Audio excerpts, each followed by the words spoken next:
فضل حسین کی موت کے 1 سال بعد وہ اپنے کسی ساتھی کے ہاتھوں قتل ہو گیا۔ اب یہ بیوہ عورت رہ گئی ہے، ہماری اس کے ساتھ کوئی دشمنی نہیں ہے، قرضے کے حساب میں یہ جو کچھ بھی دے دیتی ہے وہ ہم لے لیتے ہیں، بیوہ عورت کو پریشان کرنے کا کیا فائدہ؟ چھوٹے چودھری نے کہا، ملک صاحب یہ 20 سال پرانا قصہ ہے، اس وقت میں بہت چھوٹا تھا لیکن مجھے ساری باتیں یاد ہیں۔ انہوں نے مجھے سارے قصے سنا دیے تھے مگر زمین کا ذکر ایک بار بھی نہیں کیا تھا، یعنی سراج بی بی کی زمین کا۔ میں نے اس بات پر زیادہ زور دینا مناسب نہیں سمجھا اور واپس آ گیا۔ 3-4 روز بعد سراج بی بی میرے پاس آئی تو میں نے اسے چودھری غلام قادر کے ساتھ ہونے والی بات چیت کے بارے میں بتایا۔ وہ یہ بات سن کر تھوڑی دیر کے لیے چپ ہو گئی، پھر اس نے اپنے شوہر کی جعلسازی اور چودھری کے بیانیے کے بارے میں ایک نئی کہانی سنائی۔ تھانے دار پتر، میری بات میں کوئی کھوٹ نہیں ہے، اس نے اپنی بات ختم کرتے ہوئے کہا۔ اس بستی میں ابھی بھی اس واقعے کے کئی گواہ موجود ہیں۔ سب سے بڑا گواہ محمد حسین پٹواری ہے۔ اس کے علاوہ ماسٹر محمد طفیل چنچوا اور احمد علی صراف بھی زندہ ہیں۔ تم ان لوگوں سے بے شک پوچھ لو، اگر میری بات غلط ہو تو جو چاہے سزا دینا۔ محمد حسین پٹواری ریٹائر ہو چکا تھا اور کبھی کبھار مجھ سے ملتا رہتا تھا۔ وہ خاصا بوڑھا آدمی تھا اور دل میں خوف خدا رکھتا تھا۔ ایک روز میں نے اسے سراج بی بی اور چودھری غلام قادر کے تنازع کا ذکر کیا۔ چونکہ وہ ان دنوں پٹواری تھا اس لیے اس نے تفصیل سے ساری بات بتائی۔ اس کے بیان سے سراج بی بی کے بیان کی تصدیق ہوتی تھی۔ اس کے علاوہ میں نے چند اور بوڑھے لوگوں سے بھی بات چیت کی۔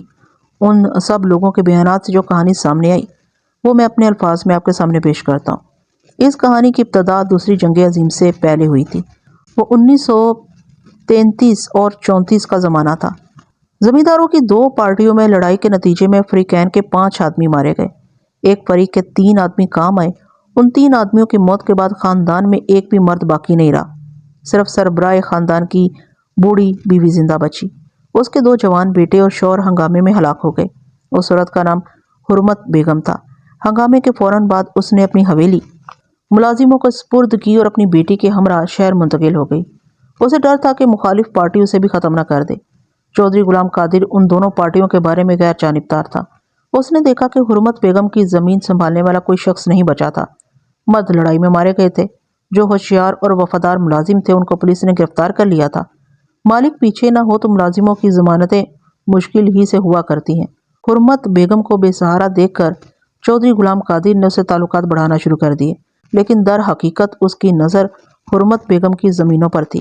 1 آدھ سال میں اس نے اس کی زمینوں کا سارا انتظام اپنے ہاتھ میں کر لیا، وفادار ملازموں کی چھٹی کر دی اور ان کی جگہ پر اپنے مطلب کے آدمی رکھ لیے۔ سراج بی بی کا شوہر فضل حسین ایک ہوشیار آدمی تھا اور محکمہ مال میں ملازم تھا۔ اس نے ملازمت کے دوران چند مربع زمین بھی خرید لی تھی۔ اس کا چودھری غلام قادر کے ساتھ خاصا میل ملاپ تھا۔ ایک روز چودھری غلام قادر نے اسے کھانے پر بلایا اور کھانے کے بعد کہا، فضل حسین، ہمارا ایک چھوٹا سا کام اٹکا ہوا ہے، آپ کوشش کریں تو مسئلہ حل ہو سکتا ہے۔ یہ کیسے ہو سکتا ہے؟ فضل حسین نے کہا، آپ کا کام ہو اور اٹک جائے، حکم کریں، کیا کام ہے؟ زمین کے انتقال کا معاملہ ہے۔ ویسے زمین تو ہمارے ہی قبضے میں ہے، میں چاہتا ہوں کہ کاغذات بھی ہمارے نام ہو جائیں۔ فضل حسین ہولے ہولے سر ہلانے لگا، بولا، غالباً آپ حرمت بیگم کی زمین کی بات کر رہے ہیں۔ آپ نے بالکل صحیح اندازہ لگایا، ہمیں اسی زمین کے کاغذات کی نقول چاہیے۔ جعلی خریداری؟ چودھری نے اس بات میں سر ہلایا، بولا، آپ یہی بات ہے۔ ویسے ہم حرمت بی بی کو کچھ نہ کچھ دیتے رہیں گے، 8-10 سال تک اس کا اس چال سازی کی طرف دھیان نہیں جائے گا۔ وہ بوڑھی عورت ہے، جلد ہی اللہ کو پیاری ہو جائے گی، آپ کا کام ہو جائے گا۔ فضل حسین نے سوچتے ہوئے کہا، بڑے آرام سے ہو جائے گا۔ زمین کتنی ہے؟ زیادہ نہیں ہے، 5-6 مربع ہوگی۔ چودھری نے کہا، کام زیادہ نہیں ہے، آپ کو 1000 روپے مل جائیں گے، لیکن یہ بات راز میں رہنی چاہیے۔ چودھری صاحب، کاغذات تو میں کل ہی آپ کو پہنچا سکتا ہوں، لیکن صرف کاغذات سے آپ کا کام نہیں بنے گا۔ آپ کو 10 جگہ جانا پڑے گا اور ہر جگہ پیسے خرچ کرنا پڑیں گے۔ میں آپ کا سارا کام کروا دیتا ہوں۔ انتقال کے مکمل کاغذات آپ کو بغیر کسی محنت کے مل جائیں گے۔ یہ ہو جائے تو پھر بات ہی کیا ہے؟ کل رقم کتنی خرچ ہو جائے گی؟ میں آپ سے 2000 روپے فی مربع لوں گا۔ وہ نہری زمین تھی اور خاصی زرخیز تھی۔ چودھری نے فضل حسین کو 10,000 روپے دینے کا وعدہ کیا اور نصف رقم پیشگی ادا کر دی۔ فضل حسین نے چند روز کے اندر کاغذات تیار کروا لیے۔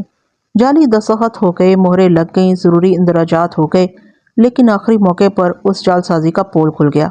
پولیس نے فضل حسین اور اس کے 2 ساتھیوں کو گرفتار کر لیا، نیز جعلی کاغذات اپنے قبضے میں کر لیے۔ چودھری فوراً تھانے پہنچا اور فضل حسین سے علیحدگی میں کہا، فضل حسین، گھبرانے کی ضرورت نہیں، میرے ہاتھ بہت لمبے ہیں، میں آپ کو بڑے آرام سے بری کروا لوں گا، لیکن اس کیس میں میرا ذکر نہیں آنا چاہیے۔ آپ کا ذکر تو ضرور آئے گا۔ فضل حسین نے کہا کیونکہ کاغذات آپ ہی کے نام پر بنائے گئے تھے۔ میرا یہ مطلب ہے کہ جعل سازی کا ضمن میں میرا ذکر نہیں آنا چاہیے۔ آپ کے بیان میں یہ اقرار ہونا چاہیے کہ میں جعل سازی میں شامل نہیں تھا۔ آپ پر جعل سازی کا الزام تو آ ہی چکا ہے۔ میرے اس الزام میں شامل ہونے سے کیس کی نوعیت میں کوئی فرق نہیں پڑے گا۔ میں اس الزام سے باہر رہ کر آپ کی زیادہ مدد کر سکتا ہوں، لیکن آپ اپنے آپ کو اس الزام سے کیسے بری ثابت کریں گے؟ مجھے تو کوئی راستہ نظر نہیں آتا۔ میں وکیل سے مل کر کوئی نہ کوئی راستہ نکال لوں گا۔ میں ایک شرط پر سارا الزام اپنے سر لے سکتا ہوں۔ فضل حسین نے کہا اگر کیس میرے خلاف ہو گیا تو آپ اس رقم کا مطالبہ نہیں کریں گے جو میں آپ سے پیشگی وصول کر چکا ہوں۔ رقم کی فکر مت کرو، دولت آنی جانی شے ہے۔ فضل حسین چودھری کی باتوں میں آ گیا اور اس کی مرضی کے مطابق بیان دے دیا۔ اس بیان سے چودھری نہ صرف قانون کی گرفت سے بچ گیا بلکہ اسے حرمت بیگم کے سامنے اپنی صفائی پیش کرنے کا جواز بھی مل گیا۔ اس نے حرمت بیگم کے سامنے اپنی پوزیشن واضح کرتے ہوئے کہا مجھے معلوم نہیں تھا کہ یہ شخص آستین کا سانپ ثابت ہوگا۔ جب اسے معلوم ہوا کہ آپ کی زمینوں کا انتظام میرے ہاتھ میں ہے تو اس نے اپنی سرکاری حیثیت کا ناجائز فائدہ اٹھاتے ہوئے آپ کی زمین کے کاغذات نکلوائے اور میرے نام خریداری کے جعلی کاغذات تیار کروا کے میرے پاس پہنچ گیا۔ کہنے لگا 10,000 روپے دے دیں اور زمین کے مالک بن جائیں۔ اگر میں اس شخص کو لان تان کر کے بھگا دیتا تو پھر یہ کسی اور سے سودے بازی کرنے کی کوشش کرتا، لہٰذا میں بظاہر خریدار بن گیا اور ثبوت ہاتھ میں آنے کے بعد اسے پولیس کے حوالے کر دیا۔ بوڑھی حرمت بیگم نے کہا چودھری صاحب اللہ آپ کو اس نیک کام کا اجر دے گا۔ شوہر اور جوان بیٹوں کی موت کے بعد میں زمین کے جھگڑوں سے دور ہی رہنا چاہتی ہوں۔ اگر ہماری آمدنی کا کوئی دوسرا ذریعہ ہوتا تو میں یہ زمین فوراً فروخت کر دیتی۔ آپ اطمینان رکھیں۔ چودھری نے کہا ہمارے ہوتے ہوئے کوئی شخص آپ کی زمین پر بری نظر نہیں ڈال سکتا۔ حرمت بی بی کو مطمئن کرنے کے بعد وہ فضل حسین کی بیوی سراج بی بی کے پاس پہنچا اور اسے 5,000 روپے کی وہ رسید دکھائی جو اس نے فضل حسین سے حاصل کی تھی۔ سراج بی بی کو یہ بات معلوم تھی کہ اس کا شوہر رشوت بھی لیتا تھا اور کبھی کبھار جعل سازی بھی کر لیتا تھا۔ چودھری نے کیس کی تفصیل بتانے کے بعد کہا پولیس یہ چاہتی ہے کہ میں تمہارے شوہر کے خلاف بیان دوں، لیکن ابھی تک میں نے کوئی بیان نہیں دیا۔ یہ رسید تمہارے شوہر کے جرم کا پکا ثبوت ہے۔ اگر میں نے یہ رسید عدالت میں پیش کر دی اور اس کے خلاف بیان دے دیا تو وہ سزا سے نہیں بچ سکے گا، لیکن میں چاہتا ہوں کہ وہ بری ہو جائے۔ چودھری صاحب آپ کی بڑی مہربانی ہوگی۔ سراج بی بی نے کہا آپ کسی طرح سے سزا سے بچا لیں۔ میں تو یہی چاہتا ہوں، چودھری نے چالاکی سے کہا، لیکن فضل حسین میری بات نہیں مانتا۔ وہ میرے خلاف بیان دینے پر تلا ہوا ہے، کہتا ہے میں یہ 5,000 روپے اسے معاف کر دوں ورنہ وہ مجھے اپنے جرم میں شامل کر لے گا۔ میں اسی مسئلے کے سلسلے میں تمہارے پاس آیا ہوں۔ سراج بی بی کا بیان چودھری کی توقع کے عین مطابق تھا۔ اس نے کہا چودھری صاحب آپ پیسوں کی فکر نہ کریں، آپ کا قرضہ میں ادا کر دوں گی۔ فضل حسین کے علاوہ ہمارا کوئی کمانے والا نہیں ہے۔ وہ تو ٹھیک ہے مگر بات پکی ہونی چاہیے، یہ نہ ہو کہ بری ہونے کے بعد فضل حسین رقم دینے سے انکار کر دے۔ آپ مجھ سے کاغذ لکھوا لیں۔ خالی کاغذ لکھوانے سے کیا ہوتا ہے، کاغذ کے ساتھ کوئی ضمانت بھی ہونی چاہیے۔ سراج بی بی نے پریشانی سے پوچھا کیسی ضمانت؟ چودھری نے سوچنے کی اداکاری کی، حالانکہ ساری بات اس نے پہلے ہی سوچ رکھی تھی۔ بولا میں نے سنا ہے فضل حسین کے پاس 3 مربع بنجر زمین پڑی ہے۔ میں تمہاری وہ زمین 5,000 روپے کے عوض رہن رکھ سکتا ہوں۔ اگر تم اس پر راضی ہو تو میں پکا کاغذ تیار کروا لیتا ہوں، لیکن یہ کام آج ہی ہو جانا چاہیے۔ سراج بی بی سخت پریشان تھی، وہ زمین رہن رکھنے پر تیار ہو گئی۔ شام کے وقت چودھری پکا کاغذ لے کر سراج بی بی کے پاس پہنچ گیا۔ اس کے ساتھ اس کا وکیل اور 2 گواہ بھی تھے۔ ایک گواہ فضل حسین کا چھوٹا بھائی تجمل حسین تھا۔ اس نے چالاکی یہ کی کہ فضل حسین کے چھوٹے بھائی کو بھی ہمدردی کا فریب دے کر اپنے ساتھ ملا لیا تھا۔ پٹواری نے بتایا کہ تجمل حسین لالچی آدمی تھا۔ چودھری نے اسے کچھ پیسے بھی دے دیے تھے۔ اسٹامپ پیپر پر دستخط ہو گئے اور سراج بی بی نے زمین کے کاغذات چودھری کے حوالے کر دیے تو اس کے وکیل نے قرضے کی شرائط پڑھ کر سنائی۔ ان شرائط میں سے ایک شرط سود کی تھی اور رقم 6,000 روپے لکھی گئی تھی۔ سراج بی بی نے اس پر اعتراض کیا، چودھری صاحب آپ نے سود کا ذکر تو نہیں کیا تھا اور رقم بھی آپ نے زیادہ لکھی ہے۔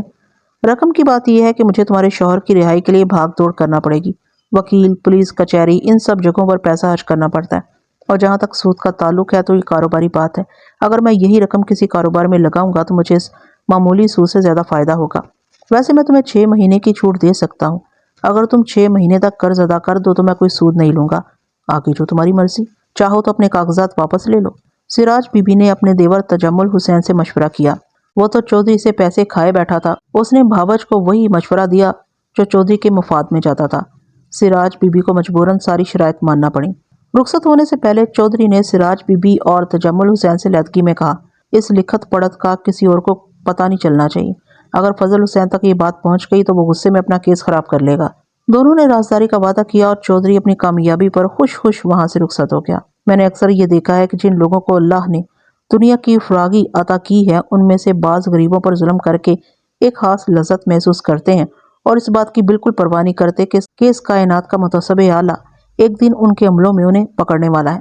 اپنے قرضے کی وصولی کا پکا انتظام کرنے کے بعد چودھری غلام قادر نے عدالت میں جو بیان دیا وہ سراسر فضل حسین کے خلاف تھا۔ اس نے عدالت کو بتایا کہ فضل حسین حرمت بی بی کے نمائندے کی حیثیت سے اس کے پاس آیا تھا۔ اسے اس کی جعل سازی کا بعد میں علم ہوا تھا۔ جیسا کہ میں آپ کو پہلے بتا چکا ہوں، فضل حسین کو جعل سازی کے جرم میں 7 سال کی سزا ہو گئی اور سزا کے 5 سال بعد اس کا جیل میں انتقال ہو گیا۔ اس کی وفات کے بعد اس کے چھوٹے بھائی تجمل حسین نے چودھری سے بھائی کی زمین کی واپسی کا مطالبہ شروع کر دیا، لیکن چودھری کی نیت خراب تھی، وہ زمین واپس نہیں کرنا چاہتا تھا۔ تجمل حسین کے بارے میں لوگوں نے مجھے بتایا کہ وہ حساس سخت مزاج آدمی تھا اور کچھ جرائم پیشہ لوگوں سے اس کے تعلقات بھی تھے۔ اس نے چودھری سے کہا کہ وہ اس کے قرضے کی آدھی رقم پہلے ادا کر دے گا اور آدھی زمین کا قبضہ ملنے کے بعد۔ غالباً وہ زمین فروخت کرنے کا ارادہ رکھتا تھا۔ اس ضمن میں اس نے اپنی بھابھی کو بھی راضی کر لیا تھا، لیکن نیت اس کی بھی اچھی نہیں تھی۔ اس نے ادھر ادھر سے دباؤ ڈال کر چودھری کو زمین واپس کرنے پر راضی کر لیا تھا، مگر چند ہفتوں کے بعد کسی نے اسے بے خبری میں وار کر کے ہلاک کر دیا۔ دیور کی موت کے بعد سراج بی بی نے خود کو بالکل بے سہارا محسوس کرنا شروع کر دیا۔ اس وقت اس کے صرف 2 بچے تھے، ایک لڑکی اور ایک لڑکا۔ جب فضل حسین کو سزا ہوئی تو ان کی عمر علیل ترتیب 13 اور 9 سال تھی، لڑکا چھوٹا تھا۔ یہ تھا وہ پس منظر جو میں آپ کو بتلانا چاہتا تھا۔ جب چودھری غلام قادر نے سراج بی بی کی زمین کے بارے میں بات کرنے سے انکار کر دیا تو میں نے سراج بی بی کو مشورہ دیا کہ وہ تحصیلدار کے دفتر سے اپنی زمین کے بارے میں پتہ کرے اور کوشش کر کے زمین کے کاغذات کی نقول حاصل کر لے۔ ایسا نہ ہو کہ چودھری جعلی کاغذات کے ذریعے زمین اپنے نام کروا لے۔ اس کے چند روز بعد سراج بی بی میرے پاس آئی اور بتایا کہ چودھری اس کے پاس آیا تھا، وہ چاہتا ہے کہ میں زمین اس کے ہاتھ فروخت کر دوں۔ اس نے مزید کہا اس کا کہنا ہے کہ اس نے محنت کر کے زمین کو قابل کاشت بنایا ہے، اس لیے وہ زمین واپس نہیں کر سکتا۔ 15-20 سال پہلے وہ زمین بنجر پڑی تھی، لیکن ان دنوں نئی نہر کی کھدائی سے وہ زمین زرخیز ہو گئی تھی اور اس کی قیمت میں خاصا اضافہ ہو گیا تھا۔ میرے استفسار پر سراج بی بی نے بتایا کہ چودھری نے اسے 10,000 روپے کی پیشکش کی ہے، یعنی قرضہ ختم سمجھا جائے گا اور 10,000 نقد مل جائیں گے۔ لیکن سراج بی بی زمین چھوڑنے پر تیار نہیں تھی۔ وہ اور اس کی اولاد 17-18 سال سے زمین کی واگزاری کی امید لگائے بیٹھے تھے۔ انہیں توقع تھی کہ زمین حاصل ہونے کے بعد ان کے بھی دن پھر جائیں گے۔ سراج بی بی نے مجھے پرنم آنکھوں سے بتایا کہ اس کا بیٹا 13-14 سال کی عمر سے کام کر رہا تھا۔ اس کی بیٹی سلائی کڑھائی کا کام کرتی تھی۔ وہ خود بھی 18 سال سے محنت مشقت کر رہی تھی اور ان کی آمدنی میں سے آدھا حصہ زمیندار کی جیب میں چلا جاتا تھا، صرف اس امید پر کہ ایک دن ان کی زمین واپس مل جائے گی اور ان کے گھر میں بھی خوشحالی آئے گی۔ لیکن اب چودھری زمین واپس کرنے پر تیار نہیں تھا۔ اس قسم کے حالات دیکھ کر بڑا دکھ ہوتا ہے۔ وہ کیسا انسان تھا جو 18 سال سے ایک بیوہ اور 2 یتیموں کی نصف آمدنی کھا رہا تھا اور اب ان کی زمین واپس کرنے پر تیار نہیں تھا۔ میں بحیثیت تھانے دار کچھ نہیں کر سکتا تھا کیونکہ وہ دیوانی کیس تھا۔ اگر معاملہ عدالت میں جاتا تو اس میں یقیناً برسوں لگ جاتے اور حاصل پھر بھی کچھ نہ ہوتا۔ میں نے علاقے کے 2 معتبر آدمیوں سے کہا کہ وہ اس بیوہ کی مدد کریں اور اس کی زمین واپس دلانے کی کوشش کریں۔ اگر چودھری وہ زمین خریدنا چاہتا ہے تو اسے چاہیے کہ وہ موجودہ قیمت لگائے۔ وہ دونوں معتبرین ناکام واپس آ گئے۔ چودھری نے نہ صرف زمین کے معاملے میں تعاون کرنے سے انکار کر دیا بلکہ میرے بارے میں دھمکی آمیز کلمات بھی کہے۔ اس نے کہا ملک صفدر حیا سے کہہ دینا کہ ہمارے معاملے میں دخل اندازی نہ کرے ورنہ میں اسے لائن حاضر کروا دوں گا، اتنی پہنچ ہے میری۔ اس کے 2-3 روز بعد وہ تھانے پہنچا اور بغیر کسی تمہید کے بولا، ملک صاحب میں ایک شخص کے خلاف پرچہ کٹوانا چاہتا ہوں، اس نے مجھے قتل کی دھمکی دی ہے۔ میں نے پوچھا اس شخص کا نام پتہ کیا ہے؟ میں اسے ابھی تھانے بلوا لیتا ہوں۔ اس کا خیال تھا کہ میں اس کی بات سن کر رپورٹ لکھنے میں پس و پیش کروں گا۔ میرے جواب سے اس کے چہرے کی سختی جاتی رہی۔ وہ میری میز کے سامنے رکھی ہوئی کرسی پر بیٹھ کر بولا، اس کا نام اشرف ہے۔ میں نے فوراً حوالدار کو اپنے کمرے میں بلایا، چودھری غلام قادر سے اشرف کا پتہ پوچھ کر اسے نوٹ کرایا اور کہا ایک آدمی اپنے ساتھ لے جاؤ اور اس شخص کو پکڑ کر تھانے لے آؤ۔ حوالدار کے جانے کے بعد میں نے چودھری کے لیے بوتل منگوائی اور ادھر ادھر کی باتیں شروع کر دی۔ سراج بی بی کی زمین کا ذکر نہ اس نے کیا نہ میں نے۔ تقریباً نصف گھنٹے کے بعد حوالدار ایک دبلے پتلے نوجوان کو ساتھ لیے کمرے میں داخل ہوا۔ یہ نوجوان عمر 26-27 سال کے لگ بھگ معلوم ہوتی تھی۔ وہ ان مسکین لوگوں میں سے معلوم ہوتا تھا جن کی ساری زندگی دوسروں کی چاکری میں گزر جاتی ہے اور وہ اپنے رویے کی وجہ سے پیدائشی خدمتگار معلوم ہوتے ہیں۔ وہ کچھ خوفزدہ سا کمرے میں داخل ہوا۔ جب اس کی نظر چودھری پر پڑی تو وہ قدرے جھکا، کندھے تھوڑے سے اونچے کیے اور عاجزانہ انداز میں دونوں ہاتھ سلام کے لیے بڑھائے، لیکن چودھری نے دوسری طرف منہ پھیر لیا۔ ادھر بات کرو، اس نے میری طرف اشارہ کیا۔ تمہیں تھانے دار صاحب نے بلایا؟ نوجوان نے مجھے جھک کر سلام کیا اور ادب سے میرے بولنے کا انتظار کرنے لگا۔ میرا تجربہ کہہ رہا تھا کہ وہ نوجوان کوشش کر کے بھی کسی کو دھمکی نہیں دے سکتا تھا۔ میں نے پوچھا، اب کیا نام ہے تمہارا؟ جی میرا نام اشرف حسین ہے، اس نے جواب دیا۔ کیا کام کرتے ہو؟ جی خرات کا کام کرتا ہوں لاہور کے کارخانے میں۔ ان کو چودھری صاحب کو جانتے ہو؟ جی بڑی اچھی طرح جانتا ہوں، ان سے ہمارے بڑے پرانے تعلقات ہیں۔ میں چھوٹا سا تھا جب یہ پہلی دفعہ ہمارے گھر آئے تھے، پر آج انہوں نے میرے سلام کا جواب نہیں دیا۔ اوئے زیادہ باتیں کرنے کی ضرورت نہیں ہے، چودھری نے اسے ڈانٹا۔ ملک صاحب جو سوال کرتے ہیں اتنا ہی جواب دو۔ بہت اچھا چودھری صاحب، اس نے پہلی دفعہ سپاٹ لہجے میں کہا۔ مجھے آپ کیا ڈانٹتے ہیں، میں تو ویسے ہی آپ کا نوکر ہوں، حکم کا بندہ ہوں۔ اشرف حسین، کیا تم نے چودھری صاحب کو قتل کی دھمکی دی ہے؟ میں نے؟ قتل کی دھمکی؟ اس نے حیرانی سے کہا۔ نہیں جناب، ہرگز نہیں، ایسا کیسے ہو سکتا ہے؟ چودھری صاحب میرے بزرگ ہیں، میں ان کی بڑی عزت کرتا ہوں۔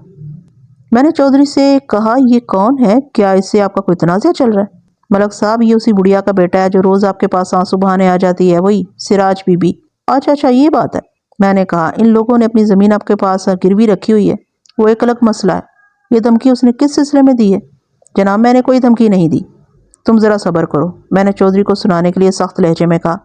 میں چودھری صاحب سے بات کر رہا ہوں۔ چودھری ذرا خوش ہوا اور وہ سمجھا کہ میں اسے دب کر بات کر رہا ہوں۔ بولا، ملک صاحب یہ ان پڑھ اور جاہل آدمی ہے، اس کو یہ معلوم نہیں ہے کہ میں اس کے باپ کے لیے کیا کچھ کر چکا ہوں، اس نے مجھے کیوں دھمکی دی ہے، اس کی وجہ تو یہی جانے، لیکن میرے پاس گواہ موجود ہیں۔ آپ اس کے خلاف پرچہ کاٹیں اور ضروری کارروائی کریں، دھمکی کی وجہ خود بخود سامنے آ جائے گی۔ اشرف حسین پریشانی کے عالم میں کبھی میری طرف دیکھتا تھا اور کبھی چودھری کی طرف۔ میں نے ہیڈ کلرک کو بلایا اور کہا کہ وہ چودھری صاحب کی رپورٹ روز نامچے میں درج کر لے۔ میں نے چودھری کے ساتھ ہمدردانہ رویہ برقرار رکھا اور رپورٹ میں رہن شدہ زمین اور قرضے کا ذکر بھی کر دیا۔ میں یہ بات ریکارڈ پر لانا چاہتا تھا کہ سراج بی بی نے اپنی 3 مربع زمین 6000 روپے میں چودھری غلام قادر کے پاس رہن رکھی تھی اور 18 سال گزرنے کے باوجود قرضہ ادا نہیں کر پائی تھی۔ اس کے بیٹے اشرف حسین کے دل میں اس وجہ سے رنجش پائی جاتی تھی۔ رپورٹ درج ہو گئی اور چودھری نے اس پر دستخط بھی کر دیے۔ اگلے روز میں نے چودھری کے بتائے ہوئے گواہوں کے بیانات بھی لے لیے اور ان سے بھی یہ بات کہلوا لی کہ سارا جھگڑا زمین کی وجہ سے تھا۔ اشرف حسین کو میں نے کچھ دیر تھانے میں بٹھائے رکھا اور پھر یہ سمجھا کر گھر بھیج دیا کہ وہ 1-2 روز گھر سے باہر نہ نکلے۔ تیسرے روز میں نے سراج بی بی کو تھانے بلایا اور اس کی طرف سے چودھری غلام قادر کے خلاف خیانت مجرمانہ کا پرچہ کٹوا دیا۔ اس رپورٹ کا خلاصہ یہ تھا، چودھری غلام قادر نے 18 سال قبل 6000 روپے کے عوض سراج بی بی کی 3 مربع زمین رہن رکھی تھی۔ مدعا علیہ یعنی چودھری نے مدعیہ کے ناخواندہ ہونے کا فائدہ اٹھاتے ہوئے رسید میں سود کی شرط بھی شامل کر دی تھی۔ مدعیہ اصل رقم سے کہیں زیادہ رقم ادا کر چکی تھی۔ رہن اور قرضے کے معاہدے کے مطابق چودھری کو زمین استعمال کرنے کی اجازت نہیں تھی، لیکن چودھری معاہدے کی خلاف ورزی کرتے ہوئے مدعیہ کی زمین کو گزشتہ 18 سال سے استعمال کر رہا تھا۔ مدعیہ نے درخواست کی تھی کہ مدعا علیہ سے نہ صرف اس کی زمین واپس دلائی جائے بلکہ 18 سال کی پیداوار کا کم از کم نصف حصہ بھی دلایا جائے۔ یہ رپورٹ درج کرنے کے بعد میں نے ایک تند مزاج ASI کو تفتیش کے لیے بھیج دیا، اس کو سمجھا دیا کہ وہ چودھری کے ساتھ ہرگز کوئی نرمی نہ کرے۔ چند گھنٹوں کے بعد ASI واپس آ گیا اور بتایا کہ چودھری نے اسے لمبی چوڑی رشوت کی پیشکش کی تھی۔ میں نے پوچھا، تم نے کیا جواب دیا؟ میں نے رشوت لینے سے صاف انکار کر دیا، اس نے مجھے بتایا۔ یہ سن کر اس نے مجھے دھمکیاں دینے کی کوشش کی۔ اس پر میں نے بھی سختی سے بات کی اور کہا کہ یہ معاملہ ہمارے ہاتھ میں نہیں رہا، ہمیں اوپر سے ہدایت ملی ہے کہ بیوہ کے ساتھ انصاف کیا جائے۔ میرا خیال ہے کہ چودھری آپ سے بات کرنے آئے گا۔ اس کا خیال صحیح نکلا۔ شام کے وقت چودھری چند آدمیوں کے ہمراہ تھانے پہنچ گیا۔ میں نے اسے کچھ دیر باہر بٹھائے رکھا۔ 15-20 منٹ کے بعد وہ میرے ماتحتوں کے ساتھ الجھنے لگا۔ تب میں نے اسے اندر بلا لیا، اس کے ساتھیوں کو باہر ہی بٹھائے رکھا۔ ملک صاحب، یہ کیا اندھیر نگری مچی ہوئی ہے؟ اس نے آتے ہی کہا۔ آپ کے نیچے والے تو آپ سے بھی 2 ہاتھ آگے جا رہے ہیں۔ میں 1 گھنٹے سے باہر بیٹھا انتظار کر رہا تھا، اتنا انتظار تو مجھے ڈپٹی کمشنر کے دفتر میں بھی نہیں کرنا پڑتا۔ میں ذرا مصروف تھا، میں نے خشک لہجے میں کہا۔ اس وقت گورنر بھی آتا تو اسے انتظار کرنا پڑتا۔ حکم کریں، میں آپ کی کیا خدمت کر سکتا ہوں؟ صبح آپ کا ایک ASI ہمارے پاس آیا تھا، بڑا شور مچا رہا ہے۔ مجھے پتا چلا ہے کہ اس مائی نے ہمارے خلاف کوئی پرچہ کٹوایا، معلوم ہوتا ہے اس کے دن پورے ہو گئے۔ وہ سمجھتی کیا اپنے آپ کو؟ چودھری صاحب، یہ تھانہ ہے، ہم ہر شخص کی فریاد سننے کے پابند ہیں، ہمیں بھی جواب دینا پڑتا ہے۔ آپ کا ASI کہہ رہا تھا کہ اس معاملے میں آپ کو اوپر سے حکم ملا، کیا یہ سچ ہے؟ ہم آپ کو اندر کی باتیں نہیں بتا سکتے، نہ ہی ہم کسی کو اوپر جانے سے روک سکتے ہیں۔ آپ اپنا جواب داخل کر دیں، ہم اپنی تفتیش مکمل کر کے کیس عدالت میں پیش کر دیں گے۔ اس نے کچھ دیر سوچا، پھر بولا، آپ ایک کام کریں، میں نے اشرف کے خلاف جو رپورٹ درج کرائی ہے اسے ختم کر دیں۔ میں نے نفی میں سر ہلایا۔ وہ رپورٹ ختم نہیں ہو سکتی کیونکہ اس کی نقل SP کے دفتر میں جا چکی ہے۔ چھوڑے ملک صاحب، آپ چاہیں تو سب کچھ ہو سکتا ہے، اور خرچے ورچے کی فکر نہ کریں، ہم نے پیسہ خرچ کرنے میں کبھی کنجوسی سے کام نہیں لیا۔ حکم کریں، کیا چاہیے آپ کو؟ نہیں، اس کیس میں سودے بازی نہیں ہو سکتی۔ میرا خیال ہے کہ آپ اوپر والوں سے ڈرتے ہیں۔ اچھا، ایک کام اور کریں، مائی کو یہاں بلا لیں اور ہمارا راضی نامہ کرا دیں۔ یہ بات آپ کی معقول ہے، میں نے کہا۔ صلح صفائی بہت اچھی چیز ہے، میں آدمی بھیج کر سراج بی بی کو بلوا لیتا ہوں۔ میں نے حوالدار کو بلایا اور کہا، سراج بی بی اور اس کے بیٹے اشرف کو بلا لاؤ، انہیں ساتھ ہی لے آنا۔ حوالدار کے جانے کے بعد چودھری نے کہا، ملک صاحب، کیس کی تفصیل تو آپ کو معلوم ہی ہے، اگر آپ تھوڑی سی کوشش کریں گے تو یہ معاملہ جلد ہی حل ہو جائے گا۔ میں کوشش کرنے کے لیے ہی اس کرسی پر بیٹھا ہوں، آپ میرا مطلب نہیں سمجھے۔ چودھری نے کہا، اصل جھگڑا زمین کا ہے، میں یہ زمین کسی صورت میں نہیں چھوڑنا چاہتا۔ ہم نے اس زمین پر بڑی محنت کی ہے، اسے کاشت کے قابل بنایا ہے۔ ایک بات اور بھی ہے، ہم یہ برداشت نہیں کر سکتے کہ ایک کمی خاندان ہمارے مقابلے پر کھڑا ہو جائے۔ زمیندار اور چودھری کہلوانے لگے، ملک صاحب، اس بات پر تو ہم لوگ سر کٹوا لیا کرتے ہیں یا کاٹ لیتے ہیں۔ چودھری صاحب، راضی نامہ دو طرفہ ہوتا ہے، میں نے کہا، صرف ایک فریق کی شرطوں پر راضی نامہ نہیں ہوا کرتا۔ ویسے میں سراج بی بی کو سمجھاؤں گا کہ وہ زمین فروخت کرنے پر راضی ہو جائے، میں بھی یہی چاہتا ہوں۔ اس نے کہا، اگر وہ اس بات پر راضی نہیں ہوگی تو نقصان اٹھائے گی۔ اس کی ہر بات میں دھمکی کا پہلو غالب تھا۔ تھوڑی دیر بعد سراج بی بی حوالدار کے ہمراہ تھانے پہنچ گئی، اس کے ساتھ اس کے بیٹے اشرف کے علاوہ محمد حسین پٹواری بھی تھا۔ چودھری نے پٹواری کو دیکھ کر تیوری چڑھائی اور پوچھا، آپ کس سلسلے میں یہاں آئے ہیں؟ میں سراج بی بی کے کہنے پر آیا ہوں، بوڑھے پٹواری نے کہا۔ اس کی عمر 70 کے لگ بھگ تھی۔ دو صلح کرنے والوں کے درمیان گواہ کا ہونا بہت ضروری ہے چودھری صاحب، آپ کوئی فکر نہ کریں، میں کوئی ناانصافی کی بات نہیں کروں گا۔ محمد حسین، یہاں انصاف یا ناانصافی کا نہیں، خاندانی عزت کا مسئلہ ہے۔ خیر، آپ آ ہی گئے ہیں تو بیٹھیں، لیکن ایک بات کا خیال رکھیں، میں اپنے معاملے میں کسی کی بے جا دخل اندازی پسند نہیں کرتا۔ پھر وہ سراج بی بی کی طرف متوجہ ہوا۔ ہاں تو مائی، میں نے ملک صاحب کے ساتھ ساری بات کر لی ہے، تم بولو کیا چاہتی ہو؟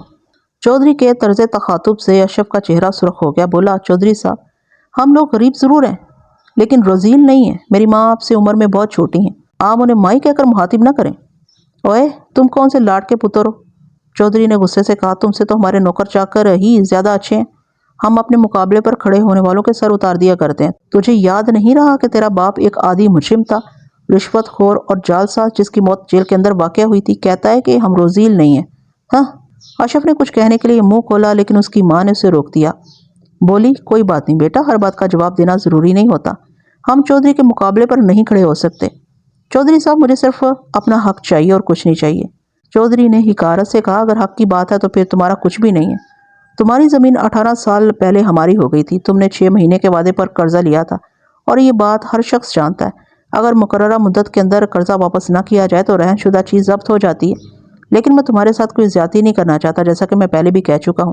میں تمہیں 10,000 روپے دینے پر تیار ہوں، اگر ملک صاحب کہیں گے تو تھوڑا بہت اضافہ کر دوں گا، اس سے زیادہ مجھ سے کوئی امید نہ رکھو۔ اس زمانے میں زیر بحث زمین کی قیمت 20 سے 25,000 روپے فی مربع تھی، یعنی 3 مربع کی قیمت 60,000 روپے کے لگ بھگ تھی۔ چودھری صاحب، میں اس طرح زمین فروخت نہیں کروں گی، پہلے مجھے زمین کا قبضہ ملنا چاہیے، اس کے بعد فروخت کی بات ہوگی اور خریداری کا پہلا حق آپ کا ہوگا۔ زمین کو بھول جاؤ سراج بی بی، میں نے پوچھا۔ چودھری صاحب، قرضے کی اصل رقم کتنی ہے؟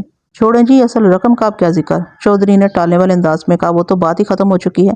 وہ بات کیسے ختم ہو چکی ہے؟ اشرف نے کہا، اگر وہ بات ختم ہو گئی تھی تو اب تک آپ ہم سے قسطیں کیوں وصول کرتے رہے ہیں؟ او کاکا، تو اپنی بوتھی بند رکھ۔ کیوں جی؟ میں کیوں اپنی بوتھی بند رکھوں؟ میں اپنی 12-13 سال کی محنت کی کمائی آپ کی جھولی میں ڈالتا رہا ہوں، آپ مجھے بولنے سے نہیں روک سکتے، میں نے کوئی ناجائز بات نہیں کی۔ محمد حسین پٹواری نے پہلی بار گفتگو میں حصہ لیتے ہوئے کہا، چودھری صاحب، ٹھنڈے دل سے بات چیت کر کے کوئی سمجھوتا کر لے، غصے سے بات نہیں بنا کرتی۔ میں نے کہا، چودھری صاحب، پہلے یہ بات ہو جانی چاہیے کہ تنازع کی بنیاد کیا ہے، اس کے بعد ہی بات آگے بڑھائی جا سکتی ہے۔ پھر یہ بتائیں کہ کل کتنی رقم باقی ہے؟ قرضے کی کل رقم 5,000 تھی، سراج بی بی نے کہا۔ 5 نہیں، 6,000، چودھری نے فوراً کہا۔ کاغذ میں تو 6,000 ہی لکھی ہے، سراج بی بی نے کہا۔ اگر اصل رقم 5,000 تھی، آپ نے 1,000 روپے میرے آدمی کے مقدمے پر حرج کرنے کا وعدہ کیا تھا، مگر الٹا اس کے خلاف بیان دے کر اسے سزا کروا دی۔ کیا مطلب ہے تمہارا، سزا کروا دی؟ چودھری نے جاننا چاہا۔ سزا دینا عدالت کا کام ہے، میں نے وہی بیان دیا تھا جو مجھے دینا چاہیے تھا، اور جعل سازی کرنے والوں کو عدالت سزا ہی دیا کرتی ہے۔ اس بحث میں پڑھنے کی ضرورت نہیں ہے، میں نے کہا۔ ہم اسی رقم کو تسلیم کریں گے جو رسید میں لکھی ہوئی ہے۔ کیوں جی چودھری صاحب، ٹھیک ہے؟ جی بالکل بالکل ٹھیک ہے، ہم اسی رقم کو تسلیم کریں گے جو رسید میں لکھی ہوئی ہے۔ کیوں جی چودھری صاحب، ٹھیک ہے؟ جی ہاں بالکل ٹھیک ہے۔ سراج بی بی، اب تم یہ بتاؤ کہ تم کتنی رقم ادا کر چکی ہو؟ اللہ آپ کا بھلا کرے، 20,000 سے زیادہ دے چکی ہوں۔ سراج بی بی نے جواب دیا، میرے پاس چودھری صاحب کے ہاتھ کی لکھی ہوئی رسیدیں موجود ہیں۔ 20,000 روپے؟ پٹواری نے حیرانی سے کہا، اور ابھی تک قرضہ ادا نہیں ہوا؟ محمد حسین، اس میں حیران ہونے کی کوئی بات نہیں۔ چودھری نے کہا، قرضہ سود پر لیا گیا تھا۔ ٹھیک ہے، میں نے کہا، چودھری صاحب آپ یہ بتائیں کہ اس وقت کتنا قرضہ باقی ہے؟ ملک صاحب، میں آپ کو بتا چکا ہوں کہ مسئلہ قرضے کا نہیں، زمین کا ہے۔ ہم نے زمین پر بہت محنت کی ہے۔ میں آپ کی بات اچھی طرح سمجھ رہا ہوں، میں نے کہا۔ اس طرف آنے سے پہلے میں چاہتا ہوں کہ ایک واضح صورت ہمارے سامنے آ جائے۔ چودھری تعامل کرتے ہوئے بولا، میرے حساب سے تقریباً 10,000 روپے اور نکلتے ہیں۔ اشرف نے کہا، یہ تو سخت زیادتی ہے، تم ذرا خاموش رہو، میں نے اشرف سے کہا، پھر چودھری کی طرف متوجہ ہوا۔ چودھری صاحب، بات آگے بڑھانے سے پہلے میں قرضے کی رسید دیکھنا چاہتا ہوں۔ رسید دیکھنے کی کیا ضرورت ہے؟ اس نے کہا، میں چاہتا ہوں کہ ہر چیز ریکارڈ میں آ جائے۔ آپ ایسا کریں، کل کسی وقت یہاں تشریف لے آئیں۔ ملک صاحب، اس جھگڑے کو آج ہی ختم کریں، میں اپنا آدمی بھیج کر ابھی رسید منگوا لیتا ہوں۔ وہ اٹھ کر باہر گیا اور اپنے کسی آدمی کو رسید لانے کے لیے حویلی بھیج دیا۔ وہ شخص 15-20 منٹ میں واپس آ گیا۔ اس تحریر کے مطابق سراج بی بی نے چودھری غلام قادر سے 6,000 روپے بطور قرضہ 20% سالانہ سود پر لیا تھا اور اپنی 3 مربع زمین اس قرضے کے عوض رہن رکھی تھی۔ تحریر میں رقم کی واپسی کی کوئی مدت مقرر نہیں کی گئی تھی۔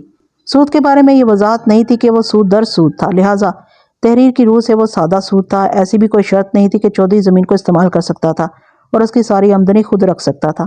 میں نے محمد حسین پٹواری سے سود کا حساب نکالنے کے لیے کہا۔ اس نے 1 منٹ میں حساب سامنے رکھ دیا۔ 20% سالانہ کے حساب سے 6,000 روپے پر 18 سال کا سود 21,600 روپے بنتا ہے۔ اس میں اصل رقم بھی ملا لی جائے تو کل رقم 27,600 روپے بنتی ہے۔ ملک صاحب، اب اس چکر کو چھوڑیں، اصل بات، میں نے چودھری کی بات کاٹتے ہوئے کہا، اس حساب سے سراج بی بی کے ذمہ تقریباً 7,500 روپے نکلتے ہیں، کیونکہ 20,000 روپے ادا کیے جا چکے ہیں۔ نہیں، اصل رقم اس سے بہت کم ہوگی، محمد حسین نے کہا۔ جو رقم ادا ہو جائے گی اس پر سود نہیں لگایا جا سکتا۔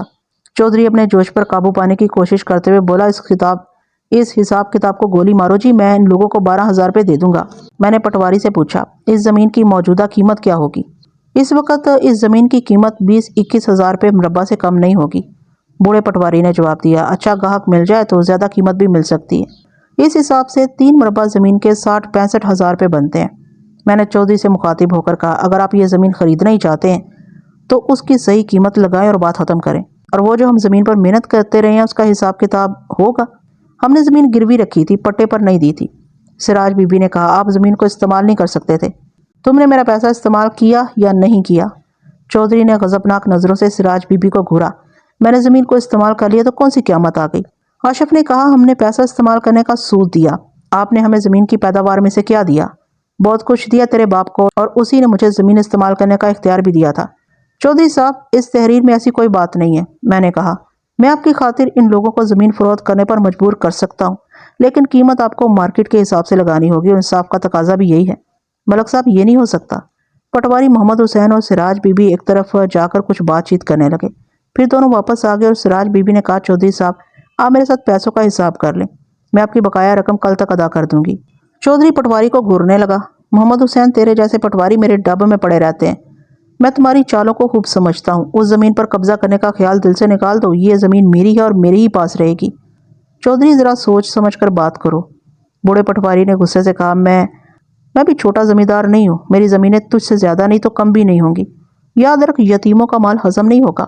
چودھری غصے سے کھڑا ہو گیا، بولا، ملک صاحب، میں پہلے ہی سمجھ گیا تھا کہ یہ سب ملی بھگت ہے، اس قسم کے ڈرامے ہم نے بہت کیے ہیں، اس طرح بات نہیں بنے گی۔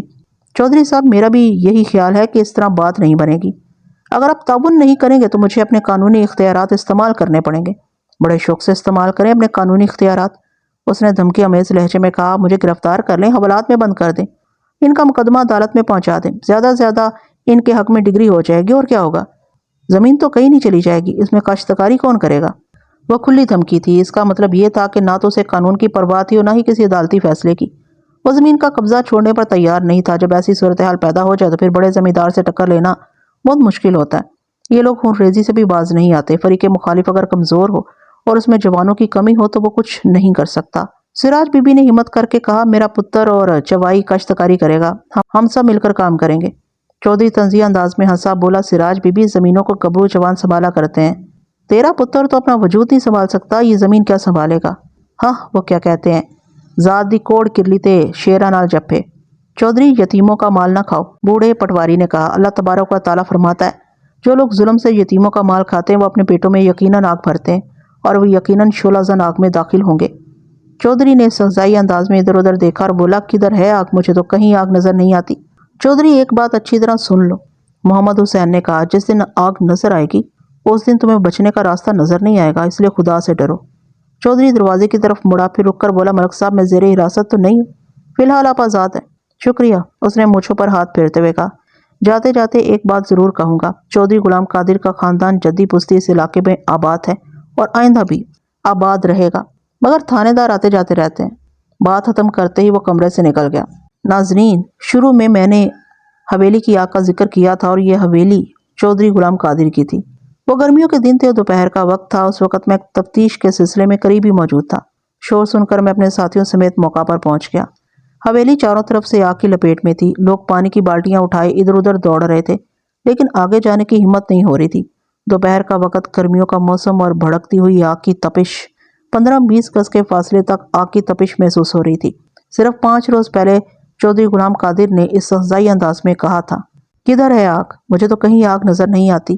اور محمد حسین پٹواری نے کہا تھا، جس دن آگ نظر آئے گی اس دن تمہیں بچنے کا راستہ نظر نہیں آئے گا۔ یہ ساری باتیں لفظ بہ لفظ پوری ہو رہی تھیں۔ لوگ چیخ چیخ کر ایک دوسرے کو بتا رہے تھے کہ چودھری کا پورا خاندان آگ میں گرا ہوا ہے، ان کے لیے کچھ کرنا چاہیے۔ عورتیں آہو بکا کر رہی تھیں۔ لوگ پانی کی بالٹیاں بھر بھر کر لا رہے تھے، آگ کی طرف پھینک رہے تھے، مگر پانی آگ تک نہیں پہنچ رہا تھا۔ ہر طرف بھگدڑ مچی ہوئی تھی۔ اچانک صحن کی طرف سے زیادہ شور سنائی دیا۔ لوگوں کا ہجوم اس طرف بھاگا۔ میں بھی صحن میں پہنچ گیا۔ اس طرف خابگاہ کی کھڑکی کھلی ہوئی تھی۔ کھڑکی کے راستے دھوئیں کے بادل باہر آ رہے تھے، لیکن کھڑکی ابھی آگ کی لپیٹ میں نہیں آئی تھی۔ اس کھڑکی کے پاس ایک چیختا ہوا ہیولا نظر آ رہا تھا۔ وہ دونوں ہاتھ چلاتے ہوئے مدد کے لیے پکار رہا تھا، لیکن وہ باہر نہیں آ سکتا تھا کیونکہ کھڑکی پر مضبوط صلاحیں لگی تھیں اور دروازہ آگ کی لپیٹ میں تھا۔ کسی نے چیخ کر کہا، یہ بڑے چودھری صاحب ہیں، خدا کے لیے کوئی ان کی مدد کرے۔ مسئلہ یہ تھا کہ کھڑکی برآمدے میں تھی اور برآمدہ بھی آگ کی لپیٹ میں تھا۔ لوگ مدد کے لیے آگے بڑھتے تھے اور آگ کی تپش محسوس کر کے پیچھے ہٹ جاتے تھے۔ چند آدمی لمبا سا شتیر اٹھا لائے اور اس سے جلتے ہوئے دروازے کو ٹھوکریں مارنے لگے۔ تبھی میں نے دیکھا کہ دروازے کو باہر سے کنڈی لگی ہوئی تھی۔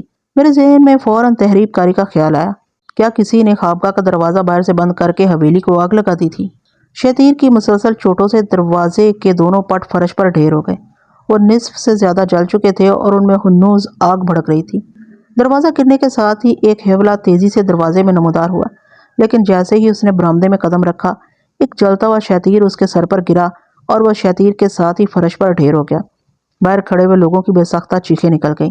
چند لوگوں نے چادریں گیلی کر کے اپنے گرد لپیٹیں اور خود کو خطرے میں ڈال کر جلتے ہوئے شخص کو پیروں سے پکڑ کر باہر گھسیٹ لائے۔ وہ چودھری غلام قادر تھا۔ اس کا پورا لباس بلکہ جسم تک جل چکا تھا۔ اس کی طرف دیکھ کر بدن پر ہیبت طاری ہوتی تھی۔ آگ نے اس کے جسم کو مسخ کر کے رکھ دیا تھا۔ جب اس کا معائنہ کیا گیا تو پتہ چلا کہ اس کے اندر زندگی کی کوئی رمق نہیں رہی تھی۔ وہ مر چکا تھا۔ لوگ رونے لگے، عورتیں بیان کرنے لگیں۔ میں ایک طرف ہو گیا۔ مجھے ASI کا 11 سالہ بیٹا یاد آ گیا، جو باپ کو ظالم سمجھ کر گھر سے بھاگ گیا تھا۔ اس وقت میری آنکھوں کے سامنے ویسا ہی منظر تھا۔ وہاں کئی لوگ قدرت کو ظالم سمجھ رہے تھے، چودھری کو مظلوم سمجھ رہے تھے، اس کی ہولناک موت پر آنسو بہا رہے تھے، کیونکہ اس وقت ان کے سامنے تصویر کا صرف ایک رخ تھا۔ ان کو چودھری کے ظلم نظر نہیں آ رہے تھے۔ اس وقت یہ بات سوچنے والا شاید کوئی نہیں تھا کہ چودھری غلام قادر نے یتیموں، بیواؤں اور مجبور لوگوں پر کتنے ظلم کیے تھے۔ وہ یتیموں کی آہوں کی آگ تھی جس نے اسے جلا کر راکھ کر دیا تھا۔ آگ میں 9 افراد جل کر ہلاک ہو گئے تھے۔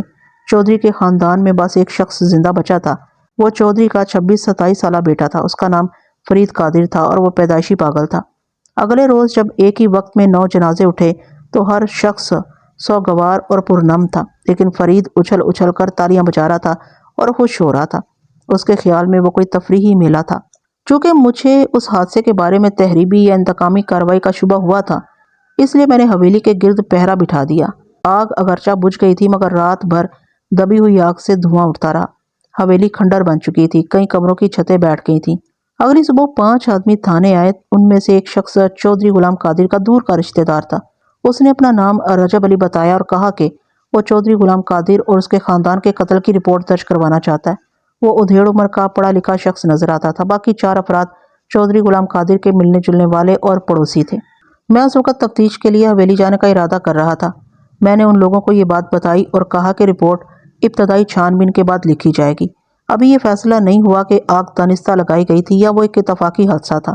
آگ دانستہ لگائی گئی تھی، رجب علی نے کہا۔ ہم اسی لیے آپ کے پاس حاضر ہوئے ہیں۔ کیا آپ کسی ثبوت کے ساتھ آئے ہیں؟ جی ہاں، ثبوت کے ساتھ ہی آئے ہیں۔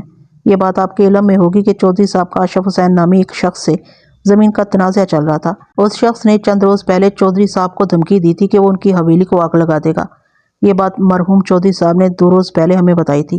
یہ سب لوگ وہاں موجود تھے، اور دوسری بات یہ ہے کہ آگ لگنے سے پہلے کچھ لوگوں نے اشرف حسین کو حویلی کے آس پاس منڈلاتے دیکھا تھا۔ یہ سازش میں محمد حسین پٹواری بھی شامل ہے، اس کا نام بھی رپورٹ میں شامل کریں۔ چودھری صاحب نے بتایا تھا کہ محمد حسین پٹواری اشرف حسین کی زمین خریدنا چاہتا تھا، رجب علی کے ایک ساتھی نے کہا، اور وہی اسے چودھری صاحب کے خلاف بھڑکا رہا تھا۔ اشرف حسین کے خلاف ہم پہلے ہی پرچہ کاٹ چکے ہیں، میں نے انہیں بتایا۔ چودھری صاحب نے چند روز پہلے اس کے خلاف رپورٹ درج کروائی تھی۔ آپ فکر نہ کریں، میں اسے تھانے بلا کر اچھی طرح پوچھ گچھ کرتا ہوں۔ اگر مجھے اس کے خلاف کوئی شہادت ملی تو میں اس کے ساتھ کوئی نرمی نہیں کروں گا۔ اشرف کے بارے میں مجھے یقین نہیں تھا کہ حویلی میں اس نے آگ لگائی تھی۔ وہ اس ٹائپ کا نوجوان نہیں تھا، لیکن اگر محرک بہت بڑا ہو تو بعض اوقات ایک کمزور آدمی بھی بہت بڑی حرکت کر گزرتا ہے، اور محرک یہ تھا کہ وہ لوگ 18 سال سے اپنی زمین کی واگزاری کی امید لگائے بیٹھے تھے، لیکن آخری ملاقات میں چودھری نے ان کی ساری امیدوں پر پانی پھیر دیا تھا۔ ایسی صورتحال میں کوئی بھی شخص بڑے سے بڑا قدم اٹھا سکتا تھا، لہٰذا میں نے اشرف کو بلانے کے لیے ایک آدمی بھیج دیا اور خود حویلی پہنچ گیا۔ سب سے پہلے میں یہ اندازہ لگانا چاہتا تھا کہ آگ کس طرح لگی تھی۔ حویلی کے بیشتر کمرے جل کر خاک ہو چکے تھے، بعض کی چھتیں گری ہوئی تھی، اور میں نے چھتوں کا ملبہ ہٹانے کے لیے چند مزدور لگا دی۔ ایک ASI کو ان کی نگرانی پر مقرر کر دیا۔ میں نے اسے اس بات کی تاکید کر دی کہ کمروں کی جلی ہوئی چیزوں کو نہ چھڑا جائے، صرف اوپر سے گرنے والا ملبہ احتیاط سے ہٹا دیا جائے۔ یہ انتظام کرنے کے بعد میں واپس تھانے پہنچا تو اشرف اور اس کی ماں سراج بی بی وہاں موجود تھے۔ میں نے اشرف سے کہا، مجھے اطلاع ملی ہے کہ تم نے چودھری غلام قادر کی حویلی کو آگ لگانے کی دھمکی دی تھی۔ جناب، میں نے کسی کو دھمکی نہیں دی، اس نے جواب دیا۔ ہماری تو اللہ نے عزت رکھ لی، ورنہ چودھری نے کوئی کسر نہیں اٹھا رکھی تھی۔ میں تمہارا مطلب نہیں سمجھا، سراج بی بی نے کہا۔ جس روز یہاں تھانے میں ہماری چودھری سے بات ہوئی تھی، اس کے اگلے روز چودھری جمال قادر کچھ گنڈے لے کر ہمارے گھر پہنچ گیا تھا۔ گنڈے لے کر پہنچ گیا تھا؟ تم نے مجھے بتایا کیوں نہیں؟ بات یہ ہے بیٹا کہ ہم ان لوگوں کا مقابلہ نہیں کر سکتے تھے۔ میں نے تو بس اوپر والے کی عدالت میں اپنا مسئلہ پیش کر دیا تھا، اس کی مہربانی سے ہماری عزت بچ گئی۔ دونوں نے جو ملی جلی تفصیل بتائی، اس کا خلاصہ میں اپنے الفاظ میں پیش کرتا ہوں۔ گزشتہ منگل کے روز رات کے 9 بجے سراج بی بی نے دستک کی آواز پر دروازہ کھولا تو 4 آدمی اسے دھکیلتے ہوئے اندر داخل ہو گئے۔ اس روز سراج بی بی کی شادی شدہ بیٹی بھی اس کے گھر آئی ہوئی تھی۔ اس کے ہمراہ اس کی 2 بیٹیاں بھی تھیں جن کی عمریں 12 اور 14 سال تھی۔ گھر میں داخل ہونے والے 4 آدمیوں میں سے ایک چودھری جمال قادر تھا۔ باقی افراد سراج بی بی کے لیے اجنبی تھے، ان کی شکلیں خوفناک تھی، وہ سب مسلح تھے۔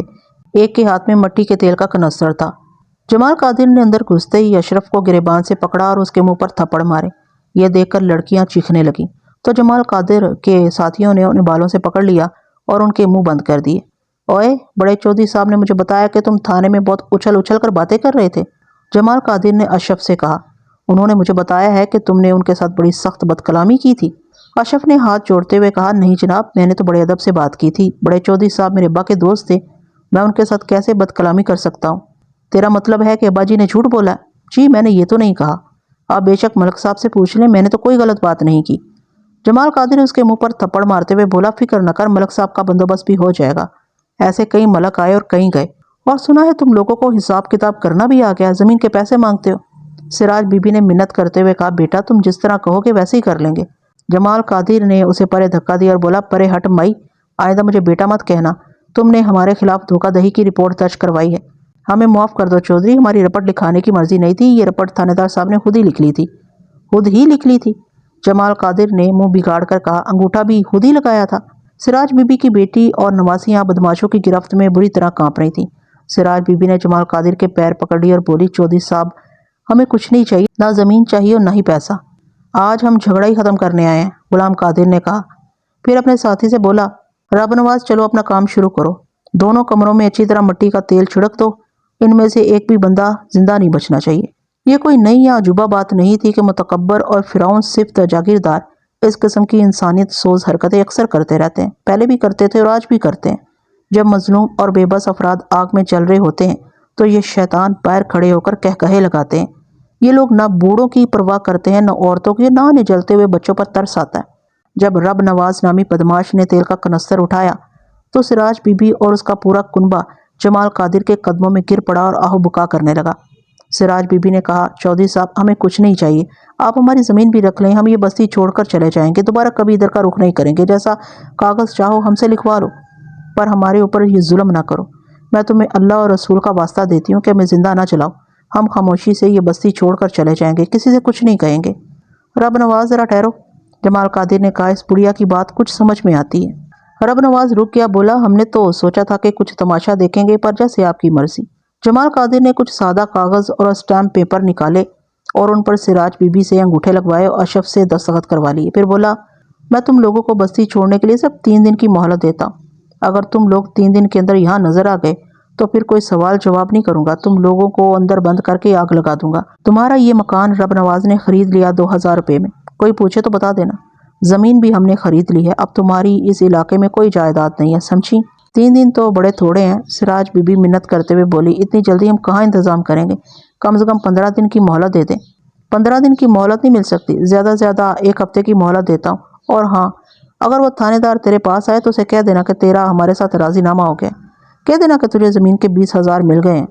جانے سے پہلے ان بدماشوں نے لڑکیوں کی بے حرمتی بھی کی۔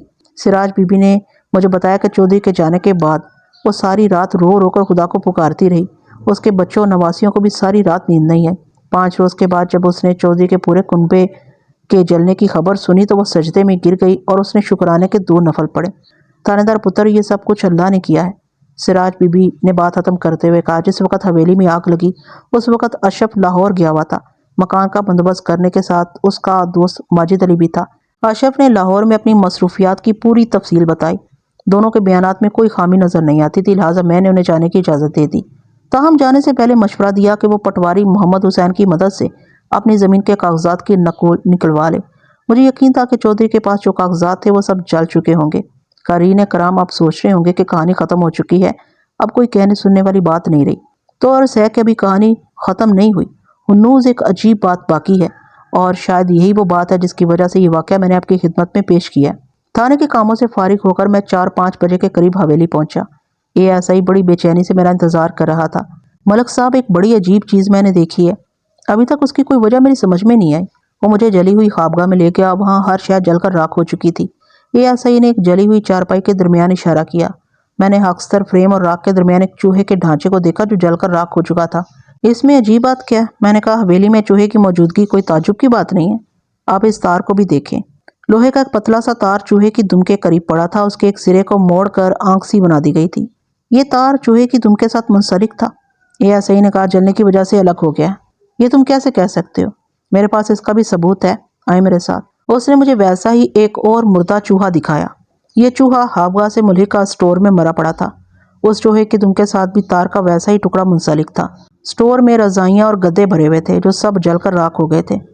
مردہ چوہا گدوں کی راکھ کے قریب پڑا تھا، اس کی دم سے منسلک تار کے دوسرے سرے پر جلے ہوئے کپڑے کی راکھ پڑی تھی، غالباً وہ کپڑا تار کے ساتھ بندھا ہوا تھا۔ ویسا ہی ایک تیسرا چوہا برآمدے میں پڑا ہوا تھا، وہ جلے ہوئے فرنیچر کے نیچے پڑا تھا، اس کی دم کے ساتھ بھی تار منسلک تھا۔ بات بڑی واضح معلوم ہوتی تھی، کسی نے چوہوں کی دم کے ساتھ کپڑے کے ٹکڑے باندھ کر انہیں آگ لگائی اور چوہوں کو حویلی میں چھوڑ دیا تھا۔ بظاہر یہ نظر آتا تھا کہ یہ ساری کارروائی بڑی منصوبہ بندی سے کی گئی تھی۔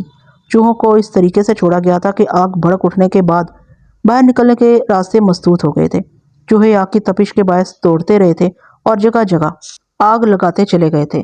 برآمدے میں ایک مٹی کے تیل کا کنستر بھی پڑا ہوا تھا، وہ پہلو کے بل پڑا تھا اور خالی تھا، تاہم اس میں مٹی کے تیل کی بو موجود تھی۔ میرا خیال ہے کہ یہ کسی گھر کے بھیدی کا کام ہے، اے ایس آئی نے کہا، اور یہ سارا کام برآمدے میں کیا گیا تھا۔ چوہوں کی دموں کے ساتھ جو کپڑے باندھے گئے تھے انہیں تیل میں بھگویا گیا تھا، اور اس طرح کے یہ تینوں دروازے باہر سے بند تھے۔ یہ چوہوں والی بات میری سمجھ میں نہیں آئی۔ میں نے کہا، اگر کسی نے اس برآمدے سے یہ سارا ڈرامہ کیا ہے تو اسے چوہوں کا چکر چلانے کی کیا ضرورت تھی؟ وہ بڑے آرام سے مٹی کا تیل چھڑک کر آگ لگا سکتا تھا۔ پہلے چوہے چھوڑنا، پھر مٹی کے تیل کا کنستر اوندا کرنا، یہ کچھ عجیب سی بات لگتی ہے۔ یہ ایسا ہی نے کہا، ملک صاحب، سارے مجرم عقل مند نہیں ہوتے، یہ کسی احمق مجرم کا کام معلوم ہوتا ہے۔ سراج بی بی نے رب نواز نامی ایک شخص کا ذکر کیا تھا۔ میں نے آس پاس کے لوگوں سے اس کے بارے میں پوچھ گچھ کی اور 2 سپاہی بھیج کر اسے حویلی بلا لیا۔ وہ ان چھوٹے بدماشوں میں سے تھا جو جاگیرداروں کے ٹکڑوں پر پلتے ہیں اور ان کے اشاروں پر اپنے ہی طبقے کے افراد پر ظلم ڈھاتے ہیں۔ وہ خاصا پلا ہوا شخص تھا۔ میں نے کہا، رب نواز، تیرے انداتا تو مر گئے، وہ پیلے دانت نکال کر بولا، کوئی بات نہیں سرکار، کوئی اور حویلی دیکھ لیں گے۔ میں نے بڑے زور سے اس کے منہ پر تھپڑ مارا۔ وہ اس اچانک تھپڑ کے لیے بالکل تیار نہیں تھا، بری طرح بوکھلا گیا۔ حویلی نہیں، حوالات، کتے کے بچے۔ تھانے دار صاحب، یہ آپ کیا کہہ رہے ہیں؟ اس وقت ہم حویلی کے برآمدے میں کھڑے تھے۔ میں نے ایک سپاہی سے کہا، جاؤ پرچون کی دکان سے مٹی کے تیل کی ایک بوتل لے آؤ۔ سپاہی کے جانے کے بعد میں نے ASI سے کہا کہ اس کے ہاتھ پیر باندھ دو، میں اس کے اوپر مٹی کا تیل چھڑک کر اسے آگ لگاؤں گا۔ اس کے چہرے پر خوف اتر آیا، ہاتھ جوڑتے ہوئے بولا، تھانے دار صاحب میرا کوئی قصور بھی تو پتہ چلے۔ میں نے ایک تگڑے سے سپاہی سے کہا کہ اسے پیچھے سے قابو کر کے کھڑا ہو جائے۔ سپاہی نے اسے شکنجے میں کس لیا۔ سنو اے رب نواز، مجھے تیری بدماشی کا سارا قصہ معلوم ہو چکا ہے، لیکن اب یہ قصہ میں تیری زبان سے سننا چاہتا ہوں۔ اگر تیرے منہ سے ایک بھی لفظ غلط نکلا نا تو یہاں سے تیری لاش ہی جائے گی۔ پہلے تو اس کنستر کو دیکھ، کیا تو اس کو پہچانتا ہے؟ میں نے اپنا رولر بالکل تیار پکڑا ہوا تھا۔ وہ تھوک نکلتے ہوئے بولا، یہ مٹی کے تیل کا کنستر ہے۔ میں نے رولر سے اس کے کندھے پر ضرب لگائی اور کہا، میں نے پہچاننے کی بات کی ہے، کیا یہ وہی کنستر ہے جسے تم جمال قادر کے ہمراہ سراج بی بی کے گھر لے گئے تھے؟ اس نے لمحہ بھر توقف کیا، پھر میرا ہاتھ بلند ہوتے دیکھ کر بولا، جی یہی ہے۔ کتے، تم اس بیوہ عورت کو، اس کی بیٹی، بیٹے اور نواسیوں کو گھر کے اندر جلا کر تماشا دیکھنا چاہتے تھے؟ وہ کراہ کر بولا، جناب اس میں میرا کوئی قصور نہیں ہے، اس کا حکم بڑے چودھری صاحب نے دیا تھا۔ اوئے کچھ عبرت پکڑ، دیکھتا نہیں تیرا بڑا چودھری اپنے خانوادے سمیت کتے کی موت مر گیا؟ یاد رکھ، بیواؤں اور یتیموں پر ظلم کرنے والوں کو خدا آگ میں جھونک دیا کرتا ہے۔ اس کے لیے یہاں بھی آگ ہے اور وہاں بھی آگ ہے۔ تیرے دوسرے دو ساتھیوں کا نام کیا؟ ایک کا نام جیجا تیلی اور دوسرے کا نام چودھری رجب علی ہے۔ یہ رجب علی وہی تھا جو صبح 4 آدمیوں کے ہمراہ اشرف کے خلاف پرچہ کٹوانے آیا تھا۔ میں نے حوالدار سے کہا کہ وہ 2-3 آدمی ساتھ لے جائے اور رجب علی اور جیجے تیلی کو پکڑ کر تھانے لے آئے۔ رب نواز، اس حویلی میں کس نے آگ لگائی ہے؟ وہ قسمیں کھانے لگا کہ اسے اس آگ کے بارے میں کچھ پتہ نہیں ہے۔ اس کا بیان سچا معلوم ہوتا تھا۔ قدرت کا عجیب فیصلہ تھا۔ چودھری نے جس تیل سے ایک بیوہ اس کے کنبے کو ہلاک کرنا چاہا تھا، وہی تیل اس کی اپنی ہلاکت کا باعث بن گیا تھا۔ لیکن چوہوں والا معمہ ہنوز حل نہیں ہوا تھا۔ اگلے روز میں نے آس پاس رہنے والوں سے پوچھ گچھ شروع کر دی۔ کسی اجنبی کو حویلی میں داخل ہوتے یا نکلتے نہیں دیکھا گیا تھا۔ زندہ بچنے والا واحد فرد چودھری کا پاگل بیٹا فرید قادر تھا۔ وہ نہ کوئی بات سمجھتا تھا اور نہ کچھ بتا سکتا تھا۔ ASI کافی دیر تک اس کے ساتھ مغز ماری کرتا رہا، مگر کچھ حاصل نہ ہوا۔ فرید اس ساری گفتگو کو تفریح سمجھتا تھا۔ وہ کبھی ہنسنے لگ جاتا، کبھی تالیاں بجاتا اور کبھی اوٹ پٹانگ باتیں کرنے لگ جاتا۔ میں نے اسے ٹھہر ٹھہر کر پوچھا، فرید جب آگ لگی تم کہاں تھے؟ اس نے دونوں ہاتھ پھیلائے، تماشا، بہت سارے لوگ تماشا، ہو تمہارے ساتھ کون تھا؟ آگ، بہت ساری آگ، تماشا، ہاں۔ کافی دیر تک ایسے ہی سوال و جواب کے بعد مجھے اچانک ایک خیال آیا۔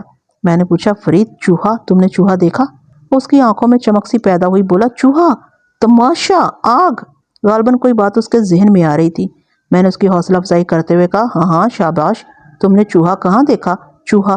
اس نے سینے پر ہاتھ مارا، بولا، چوہا میں، جیرا، تماشا، ہاں۔ پہلی دفعہ ایک نام اس کی زبان پر آیا تھا۔ جیرا کون ہے؟ میں نے پوچھا۔ اس نے پھر سینے پر ہاتھ مارا، بولا، جیرا میں، چوہا۔ یہ جیرا کوئی ملازم معلوم ہوتا ہے؟ میں نے ASI سے کہا، تم آس پاس سے پتہ کرو، اس نام کے جتنے لوگ بھی ہیں انہیں ساتھ لے آؤ۔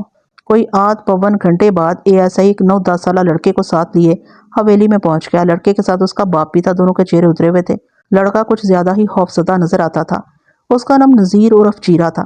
فرید نے جیرے کو دیکھا تو خوشی سے تالیاں بجانے لگا، جیرا آ گیا، جیرا آ گیا، ہاں جیرا آ گیا۔ میں نے جیرے کی گھبراہٹ دور کرنے کے لیے 2-4 دوستانہ سوالات کیے، پھر پوچھا، جیرے یہ چوہوں کا کیا قصہ ہے؟ یہ سوال سنتے ہی اس کی آنکھیں خوف سے پھیل گئی، بولا، سو ربدی میرا کوئی قصور نہیں ہے، میں نے تو کچھ بھی نہیں کیا۔ گھبراؤ نہیں پتر، ہم نے کب کہا کہ تمہارا قصور ہے؟ ویسے ہوا کیا تھا؟ چوہے کون لایا تھا؟ چوہے تو جی پنجرے میں پھنسے ہوئے تھے، 4-5 تھے۔ چاچی نے مجھے پنجرا دیا اور کہا کہ چوہوں کو چھپڑ میں ڈبو کر مار دو۔ میں جانے لگا تو فرید نے مجھے روک لیا، کہنے لگا، آؤ چوہوں کا تماشا کرتے ہیں۔ کون سی چاچی نے پنجرا دیا تھا؟ فرید کی اماں نے۔ اچھا پھر کیا ہوا؟ جی پہلے تو ہم چوہوں کو ایسے ہی چھیڑتے رہے، پھر یہ فرید کہنے لگا کہ چوہوں کی دم میں کپڑا باندھ کر آگ لگاتے ہیں۔ میں نے اس کو منع بھی کیا لیکن یہ نہیں مانا۔ تم لوگوں نے چوہوں کی دم کے ساتھ کپڑا کیسے باندھا؟ یہ جی ہاتھ پر کپڑا لپیٹ کر چوہا پکڑتا تھا، میں تار کے ساتھ کپڑا باندھ کر تار کو چوہے کی دم پر لپیٹ دیتا تھا، کپڑے پر مٹی کا تیل بھی ڈالا تھا۔ آہو جی، اس نے کپڑے کو کنستر میں ڈبویا تھا۔ پھر کیا ہوا؟ پھر یہ ماچس لے آیا اور ایک ایک چوہے کے کپڑے کو آگ لگا کر چھوڑتا گیا۔ 2-3 چوہے کمروں میں گھس گئے۔ میں نے فرید سے کہا کہ اب تمہارے ابا جی تمہیں بہت ماریں گے۔ اس نے ڈر کے مارے سارے دروازے بند کر دیے۔ تھوڑی دیر بعد اندر شور مچ گیا، ادھر بھی آگ لگ گئی۔ ہم ڈر کے مارے باہر بھاگے تو فرید کی کنستر سے ٹکر ہو گئی اور وہ کنستر الٹ گیا۔ بات ختم کرتے ہی اس نے رونا شروع کر دیا۔ وہ بار بار یہی کہتا تھا، ایمان سے میں نے کچھ نہیں کیا، میرا کوئی قصور نہیں۔ میں نے اسے اس کے باپ کے ہمراہ رخصت کر دیا۔ اس کا واقعی کوئی قصور نہیں تھا، قصور اس پاگل فرید کا بھی نہیں تھا۔ یہ ساری کارروائی میں در حقیقت قدرت کا دست انتقام کام کر رہا تھا۔ تو ناظرین، امید کرتی ہوں کہانی آپ کو کافی سنسنی خیز لگی ہوگی۔ اگر اچھی لگی ہے تو لائک، کمنٹ اور شیئر کرنا ہرگز مت بھولیے گا، اور مجھے اجازت دیجیے ایسی ہی کسی اچھی سی کہانی تک کے لیے۔ اللہ حافظ۔